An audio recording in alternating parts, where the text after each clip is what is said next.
हाय सर्वांना. आज आपण बघणार आहे लिंबाचं लोणचं. लिंबाचं लोणचं आपण कोणत्याही सीझनमध्ये बनवू शकतो. फक्त लिंब आपल्याला पातळ सालीचे आणि पिवळसर रंगाची पाहिजेत. तर चला लिंबाच्या लोणच्याला आपण सुरुवात करूया. त्यासाठी लागणारं साहित्य पहिल्यांदा बघूया. साहित्य आपण घरामध्येच असणारं साहित्य वापरणार आहे. घरामध्येच मसाला बनवणार आहे. तर तो कोणता पाहूया.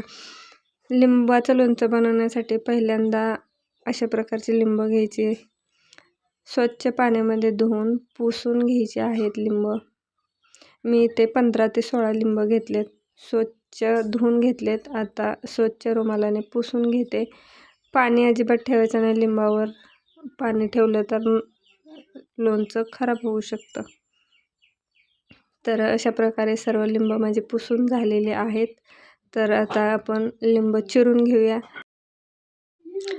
तर इथं तुम्ही बघू शकता मी इथे एक मोठं लिंबू घेतलेला आहे. तर याच्या मी 8 फोडी करणार आहे, कारण लिंबू मोठा आहे. जर छोटा असेल तर तुम्ही 4 फोडी केल्या तरीही चालतील. मस्त अशी रसाळ लिंबू घ्यायचे आहेत लोणच्यासाठी. तर अशा प्रकारे मी इथे 4 फोडी करून घेतलेल्या आहेत. लिंबाचं लोणचं करत असताना आपण घरी लिंबाचं झाड असेल तर लिंब तोडून ठेवायचे 2 दिवस मुरायला, आणि नंतर आपण लोणचं करायला घ्यायचं. खूप छान असा रंग येतो लिंबाला. तर अशा प्रकारे सर्व लिंबाच्या फोडी इथं माझ्या चिरून झालेल्या आहेत. तर इथं तुम्ही बघू शकता की याच्यामध्ये बिया आहेत. तर या बिया चाकूच्या टोकानं काढून घ्यायच्या आहेत, म्हणजे रस गळणार नाही लिंबातला. तर मी इथं सर्व लिंबाच्या बिया काढून घेते. तर इथं तुम्ही बघू शकता मस्त अशा सर्व बिया माझ्या काढून झालेल्या आहेत. आता आपण बघूया मसाले कोणकोणते बनवायचे.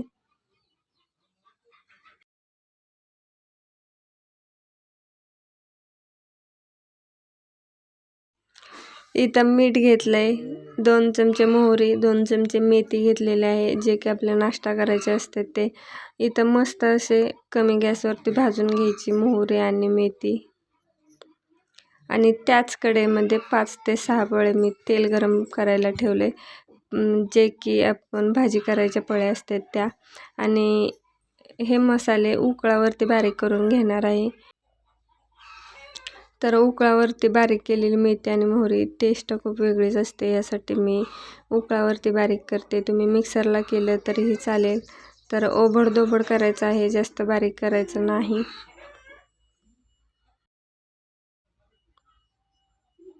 नंतर मोहरी ही थोडीशी बारीक करून घ्यायची आहे, जास्तही बारीक नाही करायची, ओबडधोबडच करून घ्यायची आहे.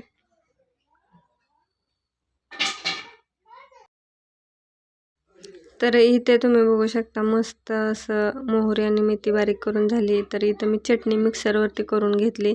याच्यामध्ये मीठ टाकले, त्याच्यामुळे तुम्हाला पांढरं दिसत असेल. तर मीठ टाकलं होतं. हे गरम केलेलं तेल आहे, त्याच्यामध्ये आपण चटणी आणि मीठ टाकून घ्यायचं. गरम तेल थंड करून त्याच्यामध्ये चटणी आणि मीठ टाकून घ्यायचं. व्यवस्थित हलवून घ्यायचं.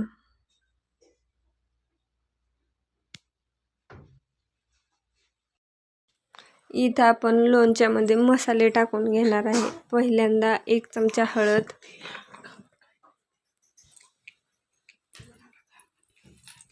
नंतर मोहरी बारीक केलेली,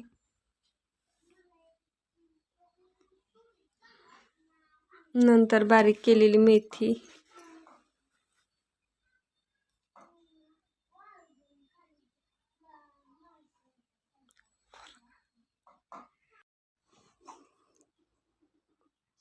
तर इथे चटणी टाकून घेतलेली आहे. आणि हे सर्व मसाले आपण मिक्स करून घ्यायचं आहे, जे की सर्व लिंबांच्या फोडींना लागलं पाहिजे असं. तर तुम्ही इथं बघू शकता मस्त असं लोणच्याला आपल्या मसाला लागलेला आहे, आणि वास पण खूप छान येतोय. तुम्ही ही रेसिपी एकदा ट्राय करून बघा. तर आता माझी याच्यामध्ये साखर टाकायची विसरली होती, तर मी साखर टाकून घेते. साखरेमुळं काय होतं की कडवटपणा आणि आंबटपणा कमी होतो.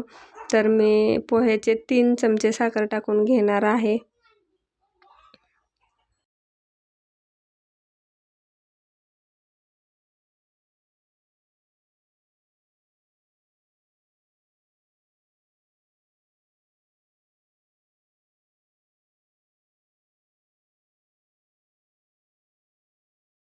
तुम्हाला ही रेसिपी आवडली असेल लाईक शेअर सबस्क्राईब करा आपल्या चॅनलला आणि पुन्हा भेटूया अशाच नवीन रेसिपीसोबत. तोपर्यंत बाय.